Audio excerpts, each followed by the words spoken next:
I have a whole theory that mankind went completely bonkers with the invention of photography. That when you could actually see the most accurate representation of yourself, that drove people crazy. That before that, there was a way you could still, I don't know, you have an ideal just self. to literally be able to see yes, Yeah. you could idealize things, you could do all kinds of manipulate it in a way. Now of course you can manipulate it again, and you could then too, but it's like, and it's never inaccurate. It's never going to be a completely accurate representation of you. But I do think that drove people crazy. So I'm always curious what the fuck it must have been like to be an actor before film and photography.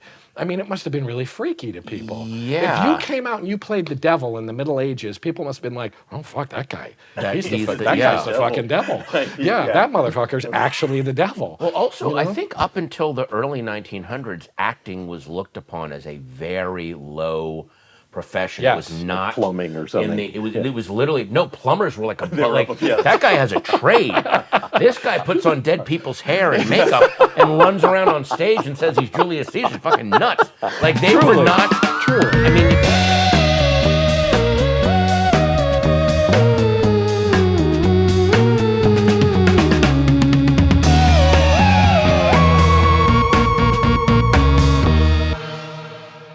Hello, welcome to the Chinwag podcast. We're broadcasting live from the South by South. We're not live. What am I talking about? But we're at the South by Southwest Film Festival in Austin, Texas, with our special guest, Mr. Patton Oswalt. Thank you so much. And you are also here in promotion for your current television project, Shattered Belts. Well, close. Okay. No, you know what? I want to call it Shattered Belts. That's awesome. Listen. Listen, just another detour. We're here with George Lucas talking about his movie Space Battles, which I understand. We are doing Scattered Belts. It's called Shatter Belts. Oh, that's Shatter Belts. Shatter Belts. The Shattered Belts. Yeah, Shattered Belts was the working title for The Whale. So what did I? I'm sorry. So we're it's me. It's this guy James Ward Burkett who made an amazing film called Coherence. Now he's doing these short episodic things called Shatterbelt. We're showing 3 of them, and oh my God, one of them absolutely nails what we have been talking about. Why don't you define it for us? The Mandela Effect is this weird phenomenon, and it started with where the mass of people believe something that isn't true, and everyone just assumes it to be true, and then people start questioning which one is the true thing. People discover they've misremembered something. Yes, kind exactly. of en masse. In mass, it is it's a mass. That's the thing. That's the weird thing about it to me. And so it's named after Nelson Mandela, where people he died 10 years ago. Right. Long before he died, people just assumed he had died. So there was that, and now that has gone in weird trivial areas where. Was it the Berenstain Bears or the Berenstain Bears? Yeah. Did the Monopoly guy have a monocle or not? So there's all these weird. I've misremembered things. Yes. But did the Raisin Bran guy have sunglasses on? Right. Yes. And is that one is real because it's clearly he had sunglasses on, but I'm wrong about that. Well, not in my universe. You're in a different multiverse than I am. See, but that's the whole. Is it a multiverse? But first of all, I want to know if Abe Vigoda was pissed off. It wasn't the Abe Vigoda. Right. Well, he was. Why? That's because everybody thought that guy was dead for decades. Although you know why he probably didn't get it named after him, because too many comedians used that as a hacky punchline. So is that what you're saying? I just brought that in as a hacky punchline. I'm just saying they wanted it to seem like it was very important. Well, we can't use Vigoda. We gotta use Mandela. That's true. Then it quickly descended to did the Monopoly guy have a monocle?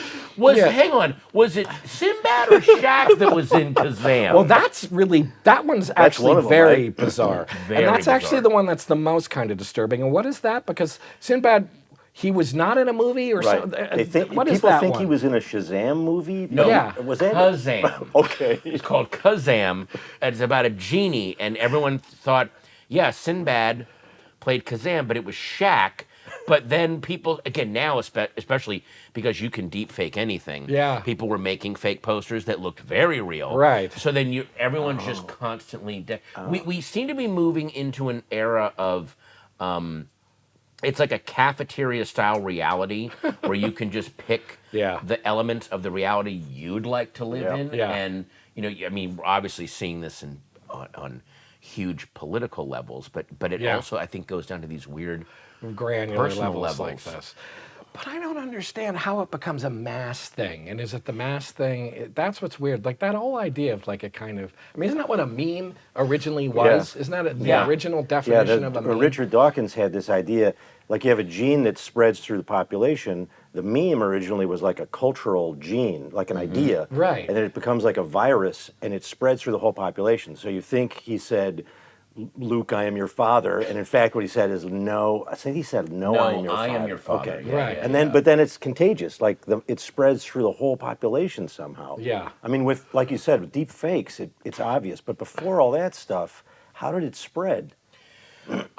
Sometimes it feels like if something reads better in someone's mind, like for instance, they never say the line "Play it again, Sam" in Casablanca. That's right. Yeah. But doesn't it feel like they should have said that at one point? It's a better line. Exactly. And Sherlock Holmes never says "elementary, my dear Watson" in any of the stories. Yeah. But God, what a great line! Yeah. Shouldn't he have said that? So it's like you want people to have. That's why there's so many great quips that are attributed to people who never said them, because that just sounds great coming out of that person's mouth. Yeah. That person should have said it. Yeah. God That's damn interesting. it. But forcing reality to shift like that. But what I'm wondering now at this late stage, 2023, that people are very aware of memes and very aware of the Mandela Effect. Are there going to be people that are there now people that are studying, well, can we control this force and start using it for our own gain? Because it's been around long enough. Can we convince people that things were different? Yeah. I mean, they're already doing that. I mean, in a sense, haven't people been doing that? Yeah. Isn't that the discipline of history and stuff like that? I mean, kind of has been done. Right, but this is now, it's accelerated only because now everything is filmed. Right. There's no such thing as, we found some foot. No, everything now, like again, the Kennedy assassination, there'd be a million cell phone. We would see every angle of that.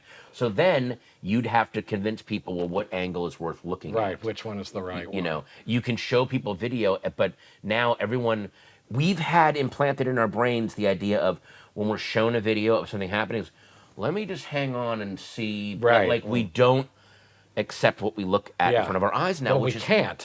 We shouldn't. We shouldn't. But that level of doubt is going to become pathological in a way that's probably destructive. Yeah, or people just like saying something and it's on camera and then they just go, but I didn't say that. And if they say that with enough confidence, people go, did he say that? That's right, It's going to be very weird.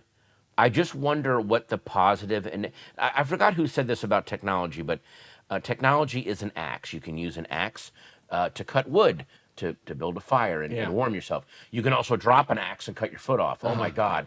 You can also murder someone with it. So every technology has the benefit, the accident, and then the evil use. Yeah. So what are the three things going to be with who wants to tweak reality immediately? Yeah. You know? What's the good aspect of that? I don't know. Right. But the only, what are the possible, there don't seem to be any except giving you pleasure of some kind.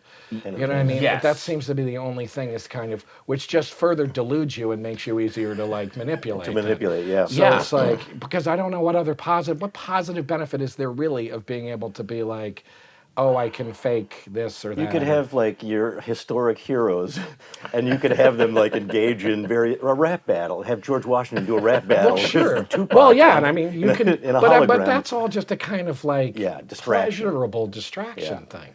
So I don't know that I can see anything positive about any of this stuff. And especially if the person manipulating it knows there's that unspoken, what you just said, I just want some pleasure.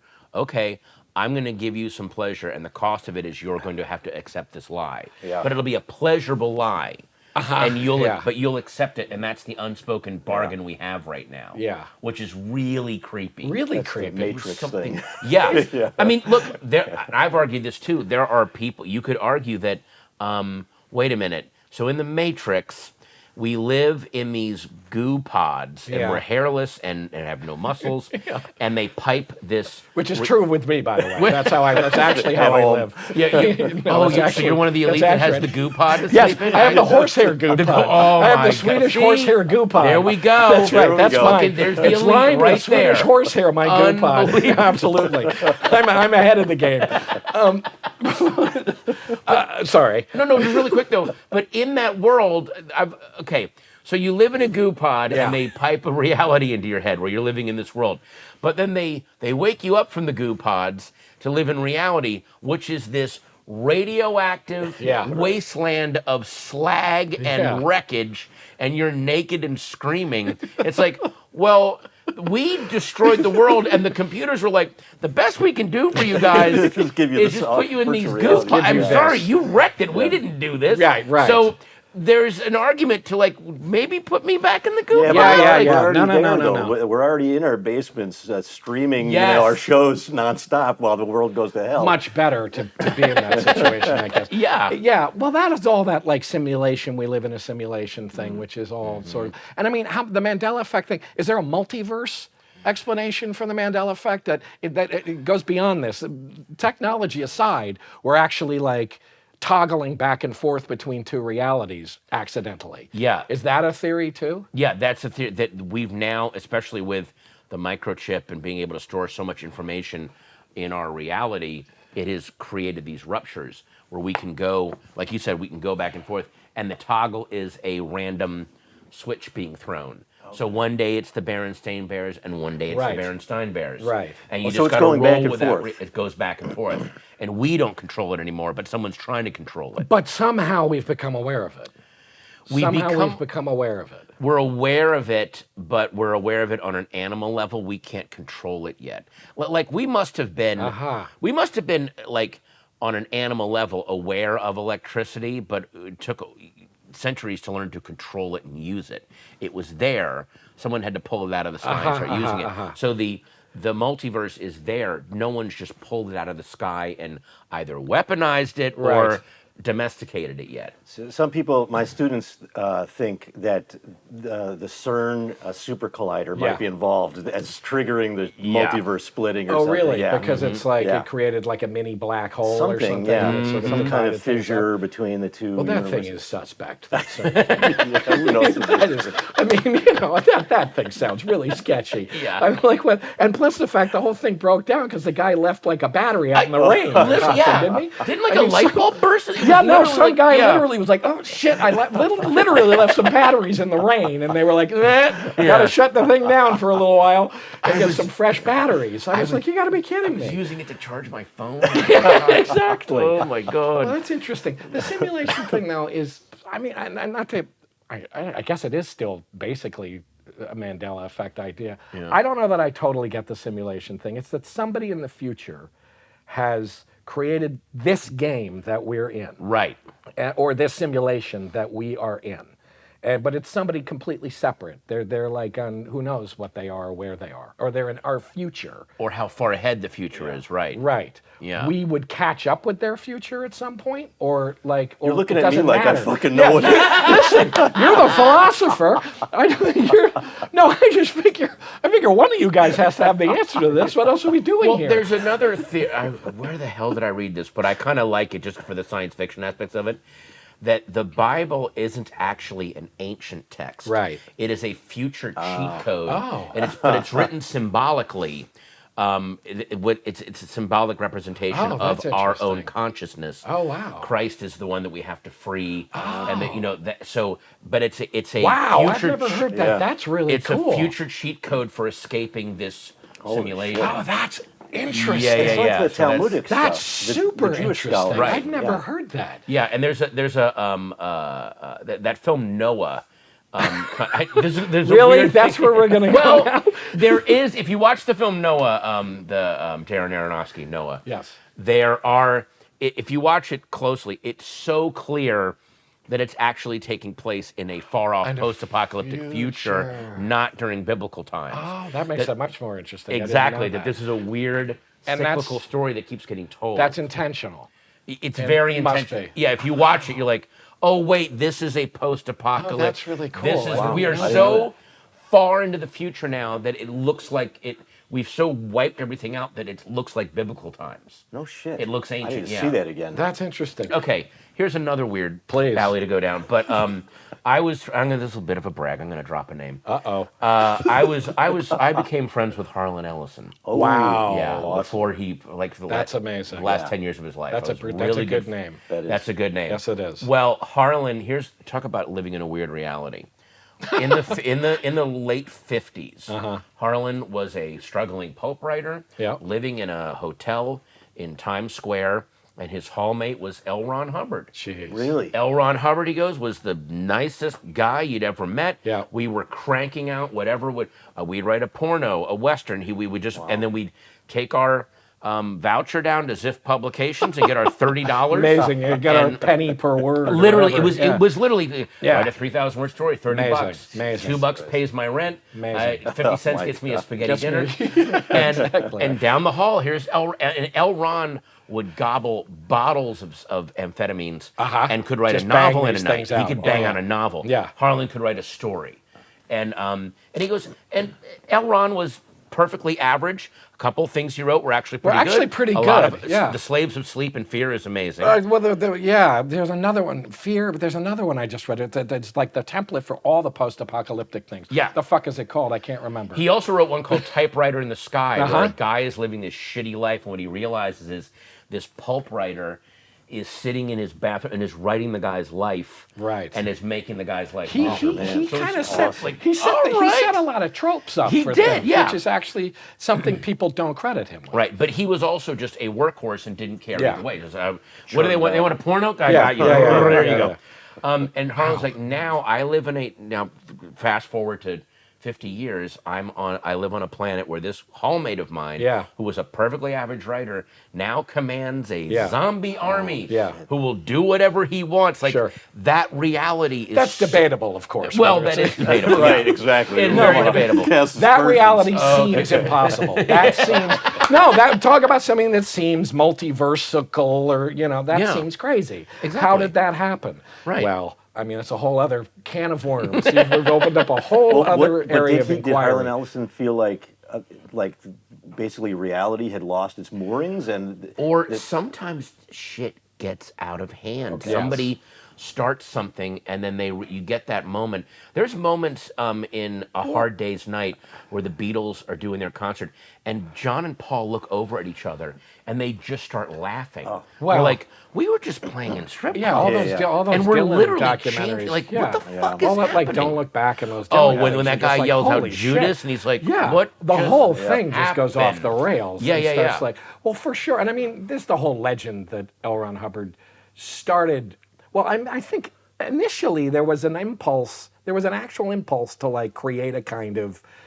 He had some big beef with psychoanalysis. Oh, yeah. And so the idea was an to create. alternative, I mean, yeah. it's basically. I read Dianetics. Well, So did I. let me amend that. I read part of Dianetics. Actually, last year I just was like, I should read this because of a thing I was doing. I thought I should take a look, and I read The Fountainhead too, which I've I've never read. read the Because goddamn so I was like, Fountainhead. and listen, Fucking Rourke. way better than as any fucking, way more entertaining than it has any right to fucking be. I know. I mean, it really was way free more market pulpy and capitalist crazy. It's pig. the worst written, entertaining book It's I've ever so read. fucking entertaining. I'm Yeah. like, no wonder. he I'm just- glad I didn't read this when I was 16, because who knows where we'd all be sitting right now. I mean, I would have probably driven me out of my mind, Yeah, for sure. exactly. But I was actually, and I was like, this is it's basically psychoanalysis with just different jargon. Yeah. Yeah. The It's just, it's engrams. all about, it's Yeah. exactly the same thing. And I mean, I think there was an impulse somewhere in there to do something positive. I'm sure it arguably, started listen, that way, you know. and then it went. I mean, again, a lot of things started off with, okay, we want to do something helpful here, and then it just gets out of people's hands. Yeah, and that happens too. And that could also be, again, the Mandela Effect and the simulation. They are also very, very comforting, because what it says is, it's not your fault. This is always out of your hands. Yes. You're not the one who fucked anything up. Well, that's conspiratorial thinking in general. That's why it comforts you. But you can't. 9/11, they're very comforting because someone's in control. Yeah. No, there's even if it's evil, there's a plan. There, I don't think in Mandela Effect it's weird. It's weirder though because it's like no one's in control. You're just glitching between universes. But it is like alternative history. Well, that's what I was saying. My whole life feels like an example of the Mandela Effect. What if I had Wait a second, I was young, I was handsome, people thought very highly of me. What happened? This is impossible. I could be Paul John Wick Giamatti right now. Exactly. I don't know, where did this, what happened? When did it jump Darling the fucking shit. rails? Where's my goddamn franchise? What the fuck happened? I could have sworn. No, but it does have that feeling. It does have that. Here's something interesting about L. Ron Hubbard that I hadn't really ever watched him very much. And so I spent a lot of time watching because, again, it was just something, it was a job I had. And I thought, I'm going to watch him. And it's remarkable how... Well, I suppose it would be different if you're actually in the room with the guy because the kind of animal magnetism and animal energy of him must have been different. Yeah. Because you watch him and think he seems like the goofiest guy I've ever seen, and you cannot believe that people, and that's a whole other. Well, Trump has that effect on people too. You're like, are people how come they're taking this seriously, and other people are like, this is amazing. Well, that's a whole. I mean, that whole notion of that kind of charisma. Personal magnetism and charisma is really puzzling and interesting. And also, he is a living example of the Mandela effect put to evil use, where he will literally say to your face, and it wouldn't work if he wasn't absolutely narcissistic. In other words, other people are going to try to run the Trump playbook, and they're going to crash and burn. Right. He is, however much you don't like him, he is 1,000% convinced of what he is saying. No, and that's necessary. And in any second, he can say one thing, and then in another second, when he says the opposite thing, he's just as convinced of the opposite. And he has no problem. And there is a thing that kind of puts people back on their heels when they encounter that. Yes. Because, I mean, you and I, the three, we're just like, I mean, I guess, I don't know, Jesus Christ. Filled with self-doubt. It's nothing but, nothing's terribly convincing. I don't know. I'm not sure. I mean, I don't want to upset anybody by saying this. So I'm constantly... Look, I'm sure I'm 100% full of shit here, but listen. I'm always qualifying what I say. No, but that's a kind of, I mean, that's the necessary ingredient of a good con artist. Is like you have to actually buy it to some extent yourself. You give people confidence. You give them your confidence too. But does he have a moment? You're not just taking theirs. Like you're in giving bed, them yours. is he like at night? Is he like, wow, I'm really hoaxing these people, or he doesn't even have I that don't know. moment? I don't know that a this good is- con artist like that actually thinks that way. I think a lot of people like to imagine that, he'll have that moment in The Grifters that J.T. Walsh has where he just comes apart in bed. Remember, he just goes, I can't move. Right. I'm like, people, you're going to have to deal with the fact that when Donald Trump's head hits the pillow, he gets 10 hours of healthy, restful sleep. I don't think that guys like that have those moments. Whereas I wake up 8 times a night. Yes. I cut that person off. Yes. What the fuck did I do that for? That was really horrible. Why wasn't a rush for? Totally. God damn it! Why didn't I just say happy birthday to the guy? That was really why. What's wrong with me? I could have just given him that. No, that kind of thing is fascinating. The philosopher Bertrand Russell said that the shame of life is that the smartest people are the ones that have the least amount of confidence. Yep. Well, it's that Yeats thing. The best lack all conviction. Yes. Man. Which is sadly. Are we fucking literally having to live through that poem? Because every day the turning and turning. But I mean, there are definitely things that are more menacing than they probably were in the past. But I doubt that there was ever this whole idea that at one time it was better. I just don't think it was. No. Because it's like, the Greeks, it was a golden Roman age. I'm like, Empire for Christ's sake, yeah. if there's a war on, it's just going to go right through your fucking farm. And like, I mean, you have no idea it's coming. I forgot, it was either Hesiod or Horace were the one, he made up the golden age. Yes. And he was like, he made that up during Roman times saying, this sucks. Yes. We could just go back to and Socrates thought that writing would ruin mankind. Right. He's like, we're going to lose our oral traditions. Totally. And people are going to outsource their intelligence. This is the downfall of mankind. And Plato thought that poetry and theater and all this imaginative writing was what we were just talking about, going to delude people corrupt the and make culture. people more easily manipulated That was by his the powerful. TikTok. Yes, it was. These fucking Plato's teens with their TikTok. tragic Good Lord, plays. these fucking plays everybody's going to. All the teens fucking Clammenestra and Medea. Dad, I'm busy pulling my eyes out. Yeah, I can't take it anymore. I slept with my mother. Oh, God. It's horrible. My life is going down the tubes. But it's definitely... Kids don't want to see you recite the entire history of the Peloponnesian War. Yeah. They want to go to an amphitheater and watch these idiots with masks, and it's all written down for them. People are morons. It must have been, though, much more... I have a whole theory. I'm always curious. So this is a whole detour I'm taking right now. Oh, go for I'm it. By the way, Yeah. this has been nothing but detours. Yeah, that's the show, We've man. never been on a fucking road. That's the the whole thing Chinwag. is a goddamn No, this is the detour. problem. Yeah. It's just a fucking stream of consciousness. This is the idea, by the No, way. I love This is We're- what we're you doing get. it. This Yeah, is yeah, what it yeah. is. But what the fuck was I talking? Oh, yes. I have a whole theory that mankind went completely bonkers with the invention of photography. That when you could actually see the most accurate representation of yourself, that drove people crazy. That before that, there was a way you could still, I don't know. You have an ideal just self. to literally be able to idealized, see yeah. your, yes, Yeah. you could Right. idealize things, you Yeah. could do all kinds of manipulate it in a way.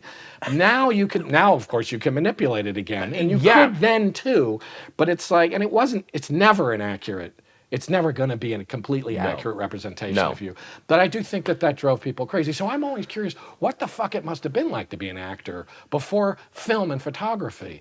I mean, it must have been really freaky to people. Yeah. If you came out and you played the devil in the Middle Ages, people must have been like, oh, fuck that guy. He's the devil. fucking devil. Yeah, that motherfucker's actually the devil. Well, also, I think up until the early 1900s, acting was looked upon as a very low profession. Yes. It was not Plumbing or something. It was literally no plumbers were like They were up, yeah. that guy has a trade. This guy puts on dead people's hair and makeup and runs around on stage and says he's Julius Caesar. Fucking nuts. Like they were not Truly. And I think it was seen as like vaguely that idea that you were fucking with people's heads. Yeah. Was like, was evil. And for like, in Shakespeare's time, there were Puritans and or the rise of kind of Puritans. They were like, this is fucked up. Yeah. You people are Right. fucking with The people. Scots, they had this idea that the sort of fairies and the various mystical beings would throw this thing on you, which was like a play. Yeah. And they called it the glamour. And so it would be like you would be in a reverie of some kind, and then you'd wake up in a field, and you'd be like, I was in the glamour. And I think there's like an equation between what the actor does and this kind of spiritual, shamanistic fucking crazy. thing. So that's like a weird early virtual. Yeah, you got yeah. thrown Yeah, into some right. fucking virtual reality by a isn't bunch that of what fucking leprechauns. Right. Which is what DMT does to Holy you now. shit. Do you want the red by the way, pill do you know or the that- blue pill there? Because if you take the red pill, you'll wake up in your bed and it'll all be a dream. But then you take the blue pill and you're going to go down the rabbit hole. You're onto something. We're onto something here. Well, doesn't Puck say at the end of Midsummer Night's Dream, like, yes. I'm bringing you back into your Oh, world. yeah, You yeah. have been Right. in this glamour. Yeah. Sorry if we Yeah. offended you. You're safe now. Yes. You're Yeah, right. That was him taking you out of the led you Matrix. astray. Yeah. There's a great story about the guy was doing, this famous actor was doing Dr. Faustus on stage. And he was so convincing, he was so into the role that he, in the scene where he's supposed to conjure a demon, there was a scene where 6 demons are supposed to come on stage when he does it. And when he did it, there was 1 demon too many, is what this writer at the time said, which I've always thought would make a great title for something. yeah. Wow. That he actually conjured a demon. And he stopped acting for a while, this guy. Really? I think his name was Edward Allen. He stopped acting because he was like, I'm so fucking good. That I could conjure, yeah. What a great opening scene isn't for a it? film. Yeah, isn't it great? It's like, and then these 6 demons. What the? Yes, that's exactly it. shit. Yeah, something showed up on stage. So I mean, but that was used as this example of why it was fucked up.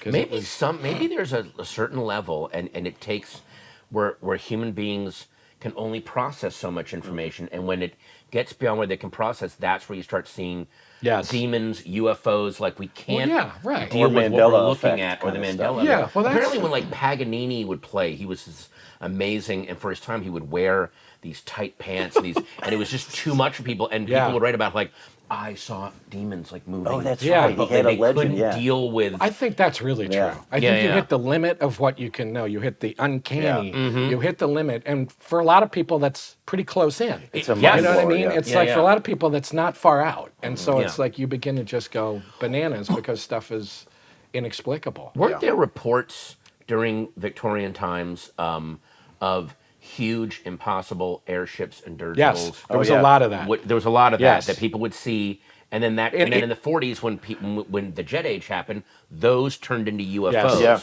that's So still, we've been seeing something up there. Yes. And whatever Well, it is, our and- brain just makes it whatever Yeah. we're. And also, Whatever explanation you you can can deal give with it. it, Yeah, that's what you're right. looking Or it's appearing in that way because it's what it knows you can process. Yes. Oh God. had to go there. Yes, I did. Although, by the way, and I've been talking about this, but on this past Super Bowl Sunday was day 4 of every day a UFO being shot down and being Right. it's Yeah, yeah. the government going, Right. we shot down another UFO. Yes. And it didn't trend on Twitter. No, I know. It didn't. But they announced a 4th one the day of the Super Bowl. It was Well- almost like, have we reached a limit or what happened? Yeah. Well, in that case, I think they put it in people's minds enough that they were balloons, spy balloons. Yeah, it was just that to me. I Chinese kept spy saying balloon or like, well, now something. it's so iffy and so I mean, to me, it felt much more like a clever way. The whole Chinese balloon thing feels like a cover up for the Yes. UAP. A distraction. Yeah. No, for the UFOs. Oh, for the UFOs. Oh,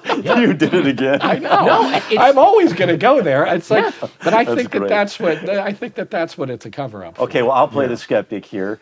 What if we're just seeing something that's vague and not clear, and then we're like projecting a pattern onto it? That's And As a mass species, well, we're projecting it? I agree. As a mass group, it's harder to explain, I but guess. because individual biases can change, perception easily. But like with Mandela Effect, there's all these influences. The memory is glitchy. You thought it was Berenstain, but it was really Berenstain. Then, like you said, there's an assumption, well, it should have been that line. And then it spreads. I would just say, well, maybe it's just glitchy memory. Maybe not another universe. Just bad memory. Because go to a whole other universe to solve our problem with, like, Luke, I am your father. It just seems like a long way to go, you know what I mean?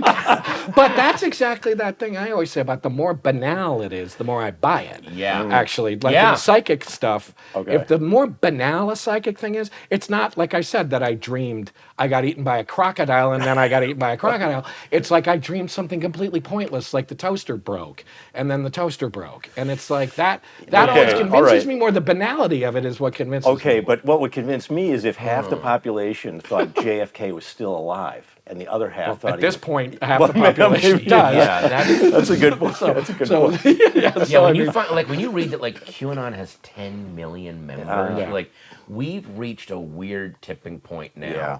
where It is. It is something definitely a weird moment. it also feels like there's this I also am a big believer in I do think we have this mass sense of things just like with electricity with forces that are coming that we can't explain. So it feels like some catastrophe is coming, and I'm only saying that because so much of the population is clinging to the most, not just religion, they are clinging to insane, Infantile, just insanity. infantile Yeah. fantasy stuff at this point. Yeah. Like there's people like, I'm able to fly now, or like the claims that people are making Yes. feel like what a herd starts to do before the lion attacks. Well, it They feels just go nuts. It feels very like there's a weird like paradox to it. It's like in the Dark Ages, or what people called there was no access to any information. Right. So people were like, I can fly. There's people who have dog heads who live down there, and oh yeah, sure, whatever. Right. And people will. There's crazy whatever. Planets are doing whatever kind of influence on it. Right. And now.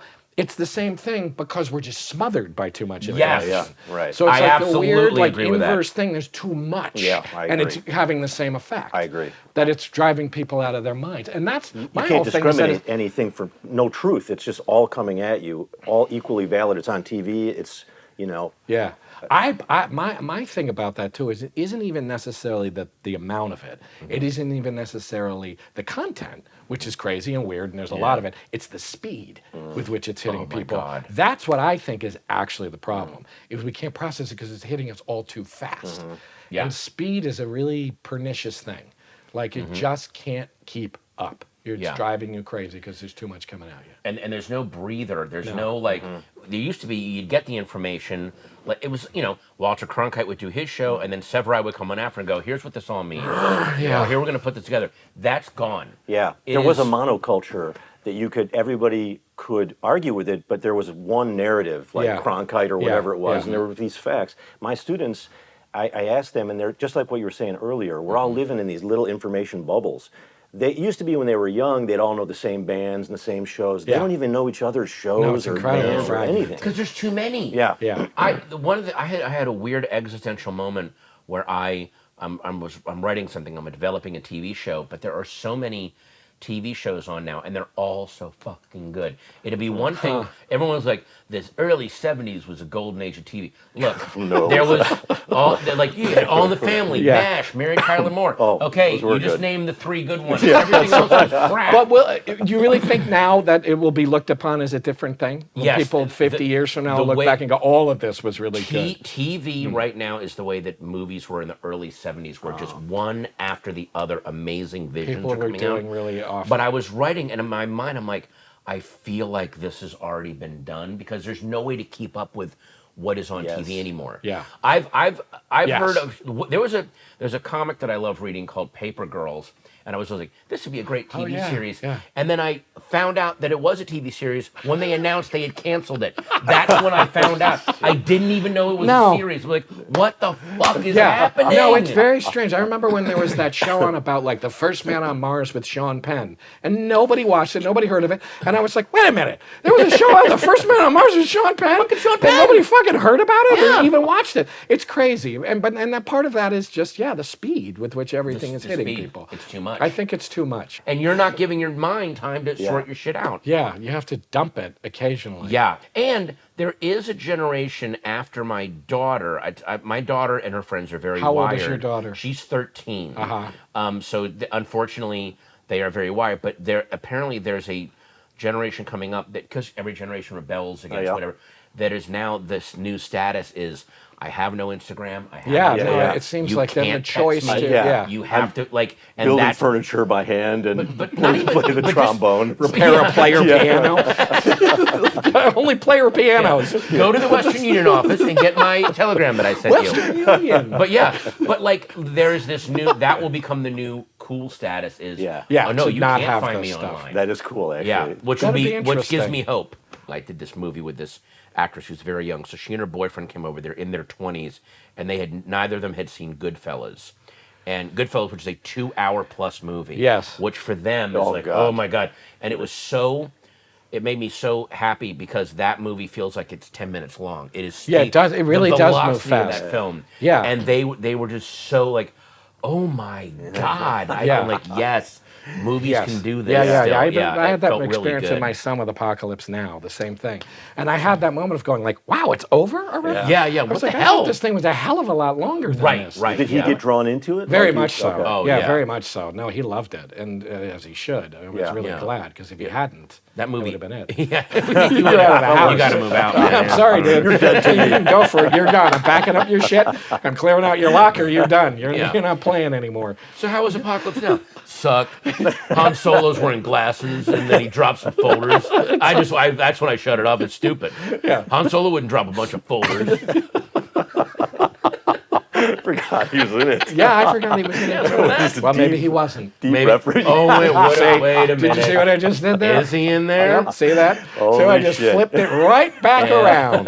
There's been no detours here at all. We've No, always been on the there kind of road. aren't. I Well, don't one think thing there's detours. I do like about music now is there's a lot of music that very openly references other songs, and like they don't have that anxiety of influence that the wonderful Harold Bloom. Oh yes, yes indeed. That's interesting. They very much open. So if I'm playing her a song by the band Bleached, which is this great punk band from East LA, punk pop band, but they'll mention Sabbath, and I'll go, oh, let me play you something by Black. That's what they're and now so my daughter loves Bleached, and now she loves Black Sabbath. That's cool. Paranoid. Yeah, So I'm that's like, true. oh, That's there we happened go. with I can me. Yeah, make I've those seen that happen with connections. my son Yeah. too. No, that's actually really good. You're right about that. That it's less kind of coy the way they sort of bring in movies too. Those horror movies now are much more just like I'm making Rosemary's Baby again, or it's just like that's not what the guy's doing. But it's like it's very much like it's really on the surface there. He's not really hiding it. They have characters in the movie that are conversant with pop culture and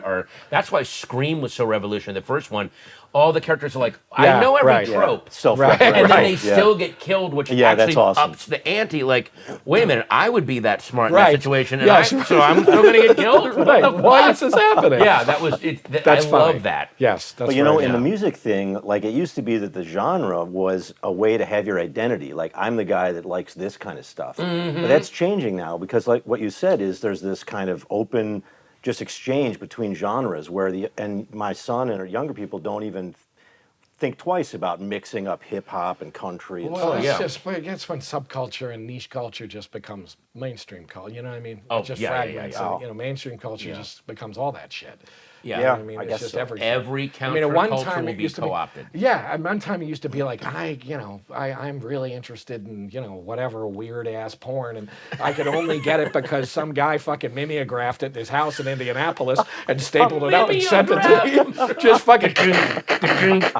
You had to be like, mother. You'd be like, I gotta send this guy $12 to get my monthly edition. Listen, you know what I mean? Don't send it to the address on my check. Send it to this PO box. And at one time you were it just cannot like, come to the house. Exactly. You're just like, how the fuck? Where can I? Do you know where I could find some? And that's gone, which is too bad. Well, now you type in I mean, not those too words. bad. I mean, maybe it's not too bad, but I mean, there's ways in which it's not too bad, but it's also kind of too bad. Yeah, but now you can just open Google. Well, that's the thing. Fat nun, and then everything that you want to look at is going to be right. You have read my well, mind. you did. You just got right inside my head. That's exactly what I was talking about. There's Fat nun out of Indianapolis. Boom. Just staple those together and pop them in the mail. Fat nun out of Indianapolis. My latest edition of Fat Nun is here. Well, I have the Tashin collected set of they bound them all. It's beautiful coffee table books. A lot of commentary. Norman Mailer's commentary is amazing. There was this great documentary about midnight movies, and at the end of it, they talked to all the Eraserhead and The Harder They Come and Pink Flamingos, and at the end of it, they're talking to John Waters. He said something so fascinating. Yeah. Because John Waters was the vanguard, the fucking vanguard. Yes. When I'm gonna little brag here. When I hosted the Independent Spirit Awards. Oh, hello. I hosted it on the 50th anniversary of John Waters' first film. I hosted it in 2014, and I was like, I just want to let, and he was in the front row. I was like, just want to let you guys know, when you're all wondering, am I going a little too far? Just know that 50 years ago, 18-year-old John Waters, an openly gay teenager in fucking 60s Baltimore, shot a movie called Roman Candles on the roof of his parents' house about an interracial wedding officiated by a Klansman. That was his first movie. So he's already laid on the barbed wire for you. Do whatever the fuck you want. But now, having said that, he has transitioned into America's beloved gay uncle. But that's what's going to happen. Because he says in this documentary, he goes, everything that we did in our movies that got us X ratings, that got us only midnight screenings at the Waverly, are now throwaway jokes in PG-13 films. Right. And then they show show Divine eating a dog turd, and they cut to Austin Powers drinking this mug of shit. It's a bit nutty.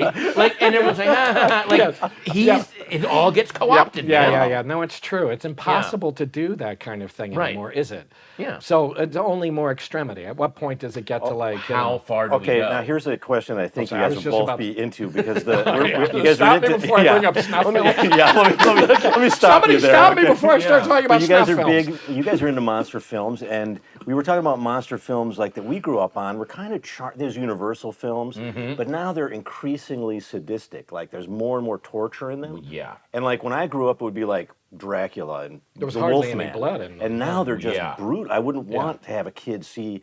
So is there going to be? And now there's like all kinds of torture snuff films, in horror. Like, is it just going to keep going, or is it going to? Well, what's going to happen? Go ahead. No, I don't know. I mean, I think it will probably keep going. I mean, We're it's like going to the be more and torturing more, babies at some point, and people are going to probably be shelling yeah, out money at for some that. point. Yeah, I would think- think it probably at some point. Yeah, I mean, I think that pop culture, especially horror movies, is a reflection of whoever is the president. So when Nixon was president, all the movies were Parallax View, Yes, Rosemary's Paranoia, Baby, yeah. Paranoia. Everyone's Yeah. again. Even the most indie drive-in movies like Let's Scare Jessica to Death and the Texas Chainsaw Massacre Yes. are ultimately about. But here, even here looks at Jaws this and normal stuff like that. and Yeah. then, Yeah. and Because- then post Nixon is Jimmy Carter, who is it's post malaise. America's actually looking at itself like maybe we're not that great. And you got movies like Rocky, who loses but still keeps his dignity, yeah. and Nice. the Bad News Bears, who lose but still keep their dignity. And America was just about to face that, and then we went, "Fuck it, Reagan, Rambo, we win, we win, we Right, win, right. we And win, horror we win, movies kind of win, win, win, right. win, win." Yeah, the horror movies. And the horror movies in the '80s were whoever's having sex and being deviant, True. they get murdered. That's and right. the Yeah, good yeah. girl Whoever's survives. like, yeah, that's right. That's it. That's true. That's and, a really and good then point. Clinton came along, and it was all post-ironic, all self-referential. Uh-huh. You know, everything's cool, everything's okay. And then when W came in, that's when the torture porn came in. And the 9/11 and all 24 that stuff and happened. and Grid. Saw and Hostel, Yeah. and then Obama comes in. It's all superheroes coming out of the sky and fixing everything. no. America was like, here's this superhero. Yeah. And now that Trump is then Trump got into office, and it's what it became. Reality isn't real anymore. What's reality? Everything is up for grabs, and it's all about shifting stuff. So I don't. And Biden? Yeah. Where are we at now? Biden is it's movies about just cruising around in your car and having it a easy. malted, Come having a nice malted, and just Kid, talking what's about. amazing is to realize how not tame, but how not graphic Texas Chainsaw Massacre is, and to realize that in fact, I mean, There's that's no a blood in it. Mandela effect in Yeah. some ways, because you remember that movie was being horrifying, yeah. incredibly violent, incredibly This is the bloody, most graphic. Yeah. There's nothing. There's nothing. Yeah. Now, here's what's weird. My daughter, who's really into horror movies, and all her kids, all her friends watch them. She goes, "Can we? All my friends have seen Halloween. I want to watch the original Halloween." So I watched it again. Halloween, like Texas, no blood, Nothing, no. nothing. It's Nothing. all because John Carpenter was a brilliant. He knew how to do the old Hitchcock effects where Yep. you imply stuff. Imply stuff, yeah. And I watched it with her, and she was like, "These people, why don't they just call the police?" Yeah, they're so the guy's just standing in the backyard. He's right there. Yeah, you know, It's in clearly. daylight. Call the fucking It's police. very stupid. And same with Texas Chainsaw. There's that weird, and also Well, what's yeah. interesting about horror movies now, there's this weird backlash of now the people of color and women and gay people who were always the disposable people in those movies they're are the now heroes making the now. movies. Yes. They're And are- making the and- movies, and they're generally also the people who triumph. in and the end. exactly, and they're Yeah. looking at, okay, what does that mean now? What does that? So if you That's watch, interesting. like X and Pearl and Barbarian, Barbarian, are yeah. just Barbarian, let's look at this from a different angle, and let's see where the real horror is coming from. Maybe it's not the weird masked maniac, or maybe it's Yes. the people in authority that we think are in Yes. control Yeah, that are that's actually right. doing stuff. Which is more like the 70s ones, Yeah. too. Back to Yeah. the kind of 70s, the paranoia ones that There's you a- can't trust anybody. He talked about the Mandela Effect. There's a line, and because I remember growing up watching Halloween, going, "I'm just telling you, Alice, this is gonna be the scariest fucking thing you've know. ever seen. I know. This thing fucked me up." Yeah. And she's just like, "I Totally love bored these by it. people." But there's one line that I don't think I realize how funny it is when they come. They. Jamie Lee Curtis and her friend, they're smoking weed in the Camaro, listening to Blue Oyster Cult. And they pull up to the hardware store where the girl's dad is the sheriff. And they're like, "What, Dad, was there a break-in at the hardware store?" And he goes, "Yeah, someone just stole some rubber masks, some knives, some rope, probably some teenagers trying to prank." Yeah. It was just like, and my daughter went, "Sure, dude. Yeah. Someone stole a murder kit on Halloween. Yeah, I don't yeah, think yeah. it's anything." Yeah, it's so fucking Yeah, funny. okay, but in When you look defense, at this it shit- wasn't a murder kit then. That No, was it wasn't a murder kit. yeah. then. No, That's it exactly wasn't. right. Because we What's wouldn't the go big there. deal? No, we Right. didn't Yeah. know it yet. We didn't know Oh it my yet. God, that's right. We didn't have all the cliches Yeah. in place yet. Back then, the killer was this boogeyman in a mask. It wasn't the normal looking. Right. Well, I wonder, what did we learn during this Oh, Chinwag? yes. Now we have to. What did we learn? What Patton? came to light? Where did we go? What special lessons do we draw from this? I agree with your assessment of It's all detours. This was all detours. Yeah, It is all Amazing. detours. I think it Amazing. was It was your really fun. assessment. I don't know. I think it was maybe yours. Well, but you said I'm going to take another detour. Oh, yes. Yes. Oh my God, is that like at the end of a, there's no detours on the Chinwag? Matter of fact, it's all detours. Oh, I like that. Oh, I like that very much. Thank you for that. I I think that's very good. Yeah, thanks for doing this. Really Yeah, Guys, thanks. are you, Thanks. That was a this real was pleasure. amazing. That was a real pleasure. Chinwag is a production of Treefort Media and Touchy Feely Films. Hosted and executive produced by Paul Giamatti and Stephen Asma. Executive producers for Treefort are Kelly Garner and Lisa Ammerman. Dan Carey is executive producer for Touchy Feely. Our series producer is Rachel Whitley Bernstein. Original theme music by Luke Top, with additional music by Via Mardot. Oscar Guido is our executive in charge of production. Tom Monahan is head of audio for Treefort. Animation created by Alex Sokol. Audio production, supervision, and editing by Maxwell Carney. Additional audio assistance and mixing by Jeff Neal.